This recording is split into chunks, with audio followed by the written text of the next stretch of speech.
드리겠습니다. 성탄절이 딱 열흘 앞으로 다가왔습니다. 성탄절 하면은 제일 생각나는 것은 저는 개인적으로 새벽송 도는 겁니다. 전에 부교육자로 있을 때에 성탄절 새벽에 늘 매년마다 새벽 2시만 되면은 새벽송을 돌았습니다. 정말 춥습니다. 추운데도 계속 가는 거죠. 그리고는 각 가정마다 가서 고요한 밤, 거룩한 밤, 기쁘다 구주 오셨네 부르면서 다녔습니다. 지금은 새벽송 도는 데가 거의 없겠지만은 전에는 새벽송 많이 돌았잖아요. 그런데 이제 구역별로 가지 않습니까? 제가 이제 담당이 돼가지고 한 구역을 맡아서 새벽송을 도는데 노래를 한 곡 하는데 나오지 않는 가정이 있는 겁니다. 그러면은 한 곡을 더 큰 곡을 이제 부르죠. 이제 부르고 안 나오면은 메리 크리스마스 하고 이제 나와야 됩니다. 근데 새벽송을 받는 가정도 기다리고 또 새벽송을 도는 팀들도 나올 때까지 기다리고 가만 보니까 기다림의 연속이다 그런 생각이 들었습니다. 12월은 세상 사람들이 볼 때는 모든 것을 잊고 싶은 망년의 계절이지만은 기독교는 기다림의 계절이고 또 희망의 계절이다 이렇게 볼 수가 있습니다. 기다림이 없는 사람은 불행한 사람입니다. 기다릴 것이 없기 때문에 절망하게 되는 것이죠. 인간의 행복은 미래가 보일 때에 행복한 것 아니겠습니까? 지금 내가 어떻게 사느냐도 중요하지만 앞으로 미래에 어떤 계획이 있는지도 참으로 중요한 것 아니겠습니까? 그래서 미래에 대한 보장이 있느냐 사실 그 고민들이 많은 것 같습니다. 학생들이 지금 공부를 열심히 하는 이유는 무엇일까요? 미래에 대해서 더 많은 꿈을 꾸기 때문에 지금 공부를 하는 겁니다. 부모님들이 아이들을 공부를 시키는 것도 똑같은 이유가 되지 않겠나 생각합니다. 우리 성도님들은 무엇이 가장 행복하십니까? 우리에게 가장 행복한 것이 있다면 그리스도인들은 소망이 있기 때문에 행복한 것입니다. 지금을 바라보는 것이 아니고 하나님께서 약속하셨던 약속의 말씀을 부여잡고 사는 것이기 때문에 그렇기 때문에 우리 그리스도인들은 소망이 있기 때문에 행복합니다. 약속의 말씀이 있기 때문에 행복한 것이죠. 기다리면은 이렇게 현실로 나타나는 사건이 있어야 됩니다. 성취 없는 그 약속, 다시 말하면은 자기는 준비도 하지 않았는데 그 기다리는 사람은 아무것도 받을 수가 없는 겁니다. 그래서 많은 학생들과 청년들이 서울로 달려갑니다. 왜냐하면은 어떤 학생은 연예인을 하고 싶어서 달려가기도 하고 어떤 학생은 사업에 성공하고 싶어서 서울로 갑니다. 그런데 다 이루면 좋겠는데 다 이루지 못합니다. 연예인들이 되고 싶지만은 지망생으로 남아있는 사람들이 엄청나게 많고요. 그리고 또한 1%도 되지 않는 사람이 성공한다는 사실이잖아요. 그리고 뭐 사업도 마찬가지 아니겠습니까? 막연하게 달려가는 사람들이 많다는 것을 알 수가 있습니다. 그런데 성경은 막연한 얘기가 아닙니다. 하나님께서 우리에게 은혜를 부어주셨고 또한 우리는 그 일들을 통해서 기다리라고 말씀하셨고 우리는 기다리고 있습니다. 성경에 족장들이 있습니다. 아브라함, 이삭, 야곱, 요셉. 네 명의 족장이 창세기에 나오지 않습니까? 이 족장들도 다 기다렸습니다. 아브라함은 75세에 25년 동안 내내 아들이 없어서 그 이삭을 하나님께서 주실 때까지 기다렸다는 사실이죠. 그리고 이삭은 40년 동안 아버지가 정해줄 때까지 아내를 신부를 기다렸습니다. 그리고 야곱은요 라헬을 얻기 위해서 14년 동안 열심히 삼촌 나반의 집에서 일을 했습니다. 요셉은 배신당하고 옥에 갇히고 엉망이었지만은 그렇지만은 하나님께서 그를 총리로 세우신 것은 그의 기다림 때문에 그가 총리가 된 것입니다. 히브리인들도 마찬가지입니다. 고난을 겪은 민족이 이스라엘 민족 아니겠습니까? 400년 동안 애굽에 종살이 했습니다. 광야 생활을 40년 동안 했습니다. 바벨론을 70년 동안 그곳에서 잡혀 있었습니다. 그러니까 모든 것이 기다림이었다는 사실이에요. 하나님께서 약속의 말씀을 보여주셨음에도 불구하고 그 모든 것은 기다림 가운데서 하나님께서 이루어 주셨다는 사실을 알 수가 있습니다. 말라기 이후에 400년 동안 어, 선지자가 없었습니다. 그런데 그러다 보니까 기다림 가운데 답답하잖아요. 그래서 로마의 식민지가 되면서 그곳에서 아부하고 살았던 사람들이 많습니다. 그런데 그런 가운데서도 이스라엘 민족들이 무엇을 가지고 살았냐면 메시아의 신앙을 가지고 살았습니다. 그 메시아는 언젠가는 오실 것이다. 메시아가 오시면 우리 정치적인 문제, 경제적인 문제 모든 것이 안정이 될 것이다라는 생각을 가졌던 것입니다. 그래서 그들의 모든 시간 그리고 또 그 환경 이 모든 것들이 민감해졌습니다. 하늘의 별까지도 민감할 정도로 아주 예민하게 바라보았습니다. 그런 가운데서 천사가 나타난 겁니다. 오늘 10절의 말씀 보니까 천사가 이르되 무수어 말라 내가 온 백성에게 미칠 큰 기쁨의 좋은 소식을 너희에게 전하노라. 우리 그리스도인들은 오실 메시아를 기다리고 있습니다. 믿음의 선조들이 그 어려울 때에 뭘 불렀습니까? 주님 고대가를 불렀습니다. 낮이나 밤이나 눈물 머금고 오 주님 오실 날을 고대합니다. 하나님을 기다리는 모든 사람들에게 응답해 주십니다. 은혜를 사모하고 기다리는 자에게 풍성한 은혜를 주시도록 성경은 말하고 있는 것입니다. 그렇기 때문에 오늘도 우리는 주님을 기다리는 마음을 가지고 오늘도 예배 드려야 될 줄 믿습니다. 아무것도 기다리지 않는 자는 얻을 것이 없습니다. 메시아를 간절히 기다리고 있을 때에 양을 치던 목자에게 주님은 나타나 주셨다는 사실입니다. 그래서 이 땅에서 가장 먼저 메시아에게 오신다는 기쁨의 소식을 누구한테 전해 주었을까요? 목자에게 전해 주었다는 겁니다. 예수 그리스도를 기다리고 메시아를 기다렸던 그 목자들은 그들의 오늘 삶을 통해서 하나님의 놀라운 은혜를 바라볼 수가 있습니다. 첫 번째 어떤 사람을 통해서 만나 주실까요? 아주 낮고 천한 자들에게 만나 주십니다. 오늘 우리 8절 말씀을 함께 보도록 하겠습니다. 같이 읽습니다. 그 지역의 목자들이 밤에 밖에서 자기 양떼를 지키더니 아기 예수의 탄생의 소식을 먼저 듣고 축하하고 경배한 목자들이 사실 사회 신분상 아주 천한 자들이었습니다.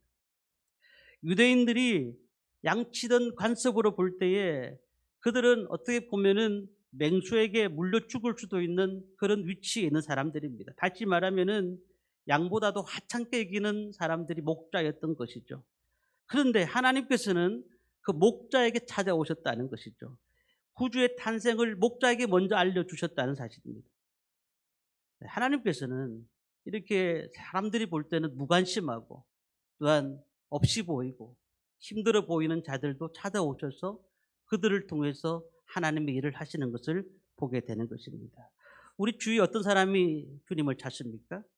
부자보다도 가난한 사람들이 찾습니다. 건강한 사람보다도 병든 자들이 찾습니다. 어림없이 사는 자들보다도 인생의 고통이 와서 힘들어서 낙심한 사람들이 하나님을 찾지 않습니까? 그러니 진정한 행복은 돈에 있지 않고 건강에 있지 않고 권력에 있지 않고 하나님 앞에 참 생명을 얻는 데 있음을 믿으시기를 바랍니다. 세상적인 것을 다 잃어버린다 할지라도 하나님을 만났다면 그만큼 행복한 것이 없는 거예요.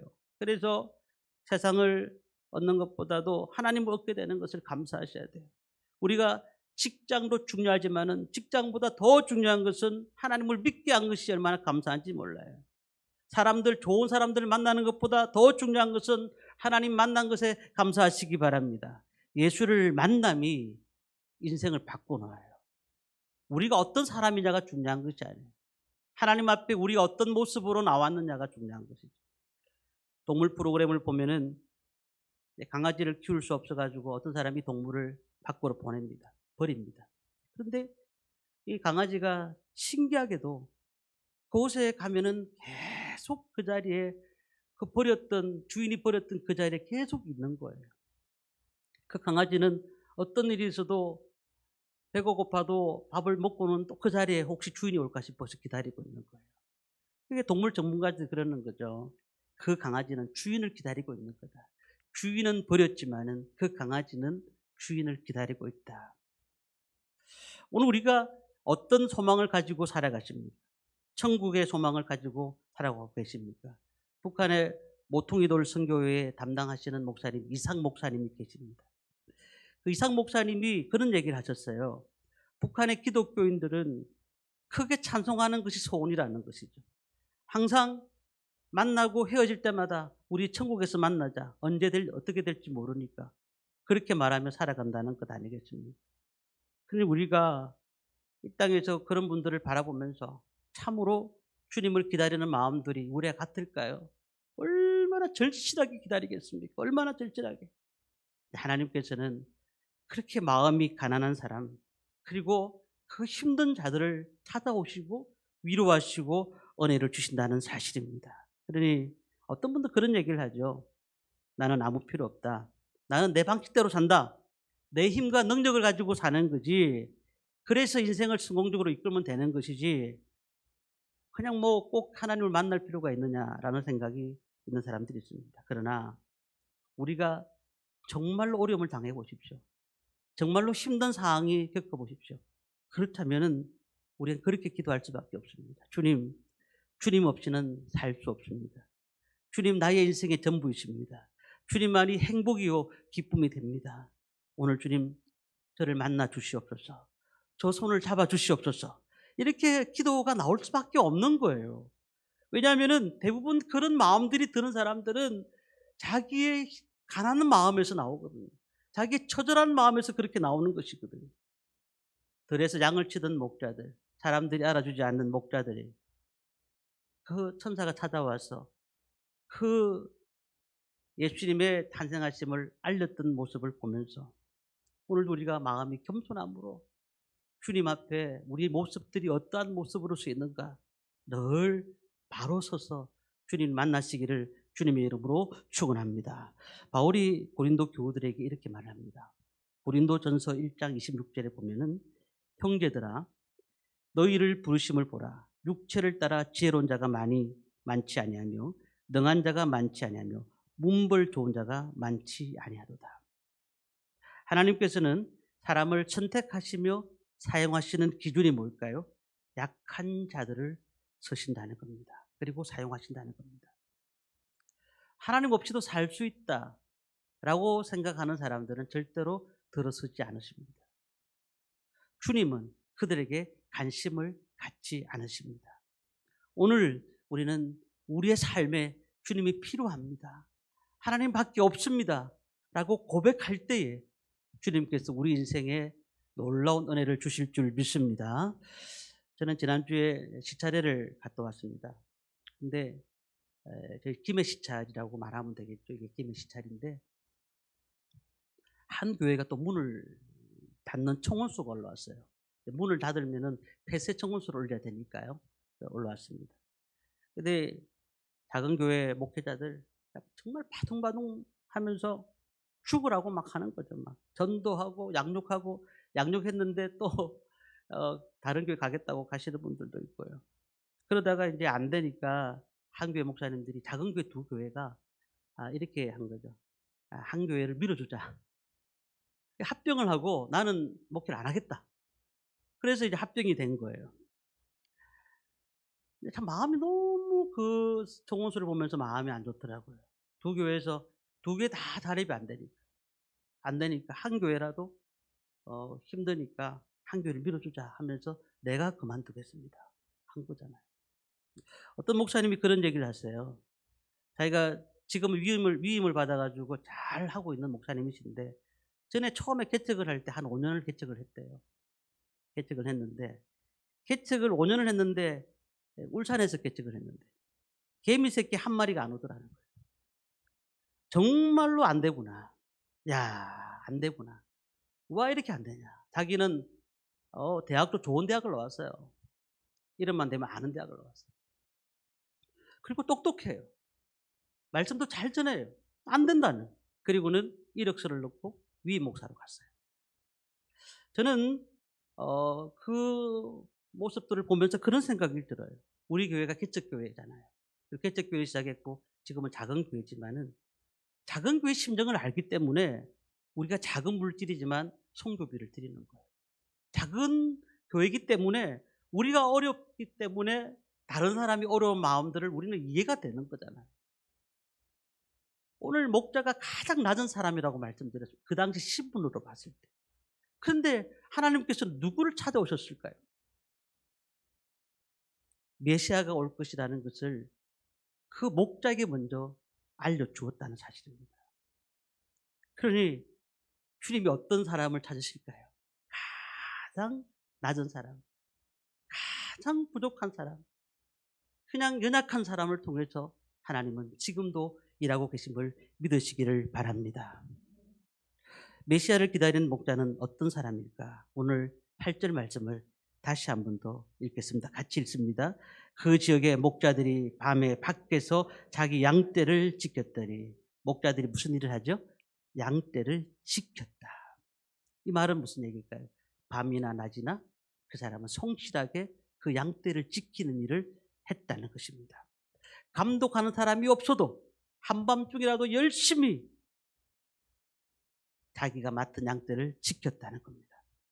오늘 예수님께서는 이렇게 말씀하셨죠. 작은 일에 충성하는 자들에게 많은 것을 맡기겠다. 이 세상은 성실한 사람을 요구합니다.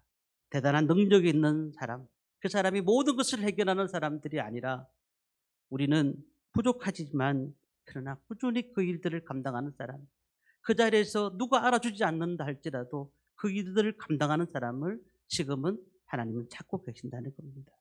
신앙생활도요, 우리 실력으로 하지 않습니다. 능력으로 하지 않습니다. 학력과 재력으로 하지 않습니다. 성실함으로 하는 겁니다. 기도하는 것도요, 성실하게 해야 응답받는 겁니다.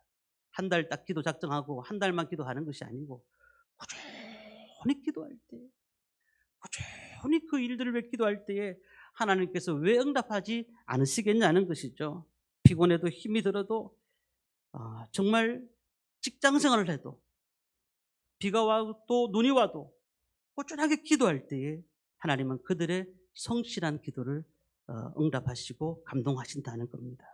그렇다면은 우리는 이 땅에서 성실함을 찾아야 됩니다. 신앙생활 하는 것도 마찬가지. 변함없이 주님을 찾아야 되고 변함없이 하나님 앞에 나가는 분들, 어려워도 힘들어도 정말로 답답해도 낙심될 일이 많아도 그 자리를 지키면서 하나님 일들을 감당하는 사람들을 주님께서는 만나 주실 줄 믿습니다. 옛날에 새벽 기도에 종을 쳤어요. 그래서 어느 집사님 한 분이 새벽 4시만 되면 종을 칩니다. 땡그랑 땡그랑. 왜 새벽 기도니까. 초종을 치고요. 그리고 이제 30분 되면 또 종을 칩니다. 이거를 몇 년을 했느냐? 30년을 하셨어요. 30년을. 근데 자기가 아파도 자기의 사명이니까 나와가지고 종을 치는 거예요. 그리고 교회에 문제가 있어가지고 서로 다툼이 있었어요. 그런데도 불구하고 그런 나와서 종을 치는 거예요. 그분이 돌아가십니다. 돌아가셔서 장례식장에 성도들이 다 나왔는데 그 자녀들이 다 온 거예요. 자녀들이. 그 자녀들이 뭘 하나 몰랐는데 보았는데 그 중에는 한 사람은 교수고 한 사람은 변호사고 한 사람은 사업을 하고 하나님께서 그 30년 동안 꾸준히 그 자리를 지켰던 그 아버지의 그 성실함을 통해서 자녀들에게 얼마나 큰 복을 주시는지. 우리가요, 보잘것없는 일도 꾸준히 할 때 하나님께서 은혜 주실 줄 믿습니다. 자기에게 맡겨진 일이라면, 그것이 하나님이 주셨던 일이라고 하면, 그것이 우리가 사람들한테 보이지 않는다 할지라도 하나님이 봐주시면 되는 거니까. 그러니 우리에게는요, 하늘 냄새가 나야 돼요. 하나님께서 늘 우리에게 뭘 말씀하시겠습니까? 야, 정말 나한테 그리스도의 향기가 난다. 그렇게 말씀하지 않겠습니까? 이 30년 동안 그 집사님은 교회 종치는 일만 했지만 그분에게는 하늘 냄새가 났던 거예요. 사람들의 눈에는 보잘것없는 사람으로 보였지만 하나님은 그분을 그렇게 보지 않았다는 사실입니다. 살다 보면은 좋은 뜻을 세우고도 얼마 되지 않아서 그냥 그 뜻을 접어버리는 경우가 많습니다.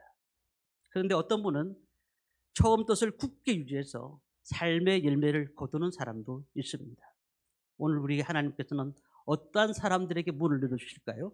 성실한 자들에게 반드시 축복의 문을 열어주실 줄 믿습니다. 그러니 오늘도 우리 성도님들 이렇게 힘든 가운데 있지만 자기 자리를 지키신다고 교회 오신 거 참으로 감사합니다. 이것은 누구한테 보이기 위해서 예배 드리러 오신 것이 아니고 하나님 앞에 예배 드리러 오는 줄 믿습니다. 그러니 어떨 때는 뭐 권태도 생기고 어떨 때는 뭐 답답하고 교회 와도 그냥 은혜도 안 되고 어떨 때는 그냥 빨리 가고 싶고 그런 마음들이 생길 수도 있겠지만 그러나 변함없이 그 자리를 지키면 하나님께서 그냥 두시지 않으신다는 사실이죠. 9번 나무가 순산을 지킨다는 옛말이 있잖아요. 자리를 변함없이 지킨다고 하면은 하나님께서 놀라운 은혜를 주실 줄 믿습니다. 제가 처음 개척할 때에 몇 년 전만 해도 개척하고 한 10년 동안인가요? 토요일 날에는 저랑 집사람이 너무너무 바빴어요. 토요일 날에 사모는 식사 준비, 또 그날 토요일이니까 전도도 가야 되죠. 그리고 중고등부, 초등부 아이들 간식도 준비해야 되죠. 모든 것들 다 준비해야 됩니다. 그냥 금요일 저녁부터 바쁘기 시작한 거예요. 분주복잡한 거예요. 저는 토요일 날 이제 말씀을 준비하고 그날 또 토요일 기도회를 또 준비하고 중고등부 아이들 토요일 기도 준비하고 주일 아침에 차량 운행부터 해서 그때는 차량 운행이 저 김해까지 모시고 온 사람이 있었죠. 김해까지. 그리고는 예배 준비 마이크까지 다 일일이 준비하고 하나부터 열까지 다 신경을 지금 제가 이 말씀을 준비하면서 돌아보니까 얼마나 감사한지 우리 성도님들이 이렇게 함께 한다는 것. 어떤 분들은 식사를 같이 준비하고 어떤 분들은 또한 같이 전도하고 어떤 분들은 주일학교 해주시고 얼마나 감사한지 모르겠어요. 저는 그런 생각이 들어요. 하나님 나라를 위해서 이렇게 성실하게 일해 주시는 것은 하나님이 너무너무 기뻐하실 거라는 거죠. 하나님은 공짜가 없습니다. 하나님은 심은 대로 거두게 하신다는 사실입니다. 성실한 분들을 찾고 계십니다. 힘들더라도 교회는 항상 위에 올라가는 일만 있는 게 아니에요. 교회는 항상 올라가는 것만 아니고 내려갈 때가 많아요. 다 내려가야 됩니다. 독수리가 그냥 새끼들을 훈련시킬 때에 올라가기만 올라간 것이 아닙니다. 그 내려갈 때를 잘 내려가게 만들어요. 우리의 삶들이 교회에서 늘 성령이 뜨거워지고 말씀이 은혜가 되고 충만한 삶만 사는 것이 아니고 어떨 때는 참 힘들고 교회 오는 것도 힘들고 낙심될 때도 있고 그렇지만은 하나님의 일을 하고 그 자리를 지키고 성실할 때에 하나님께서 채워주신 줄 믿습니다. 마지막으로 메시아를 기다리는 목자들은 순종심이 있는 자들이었습니다. 우리 16절 말씀을 읽진 않았습니다만 16절 말씀을 함께 읽겠습니다. 빨리 가서 마리아와 요셉과 구유에 누인 아기를 찾아서 자 이게 무슨 말일까요? 목자들이 천사들의 지시를 받습니다. 그리고는 바로 즉시 순종합니다.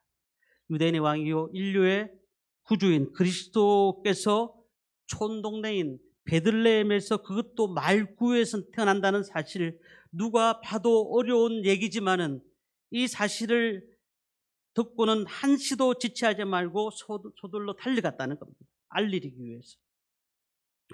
오늘 우리가 예수를 믿는 것이 다 모든 성경이 이해가 돼서 믿습니까? 우리 삶이 다 이해가 되니까 그렇구나. 내가 그래서 예수 믿어야지. 그렇게 믿는 사람이 얼마나 될까요? 우리 삶에 이해 안 되는 부분들이 너무 많습니다. 그렇지만 우리는 믿음으로 가는 거예요. 믿음으로. 즉시 순종하는 겁니다. 왜냐하면 우리가 그 믿음을 가지고 하나님을 기쁘시게 할 수가 있는 것이기 때문에 그런 거예요. 우리는 우리의 생각과 판단으로 신앙생활을 하는 것은 옳지가 않은 겁니다. 아니 말 구에 다시 말하면 베들레헴 그 어려운 곳에서 메시아가 날 것이라고 얘기했을 때 누가 그것을 믿으려고 하겠나는 거죠. 모든 사람들이 생각하겠죠. 화려하게 될 것이다. 그 인류를 구원하시기 위해서 오셨던 그 메시아는 화려하게 오실 것이다라고 생각했을 겁니다. 그러나 예수 그리스도가 말구에 탄생할 것이라는 것은 분명히 미가서에서 구약 성경에서 예언을 하고 있는 것입니다. 18절 말씀 보니까 듣는 자가 다 목자들이 그들에게 말한 것을 놀랍게 여기더라라고 말씀했습니다. 그러니까 예상을 뒤엎는 말씀이라도 하나님의 말씀이기 때문에 그 말씀을 믿는 신앙, 이것이 하나님이 기뻐하시는 신앙인 줄 믿습니다. 야고보서 2장 21절에 보면은 우리 조상 아브라함이 그 아들 이삭을 제단에 바칠 때에 행함으로 의롭다 하심을 받은 것이 아니냐. 아니, 아브라함 이삭을 바칠 때에 그 하나님이 그 이삭을 바치라고 말을 했을 때에 그 순종을 통해서 하나님께서 믿음의 조상으로 세우신 것 아니겠습니까?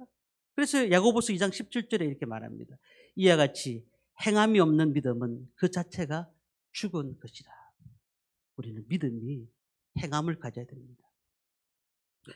KBS 인간극장에 두 번이나 소개되었던 박누가 선교사님. 그러니까 이제 올해 한 10년 전에 돌아가셨죠.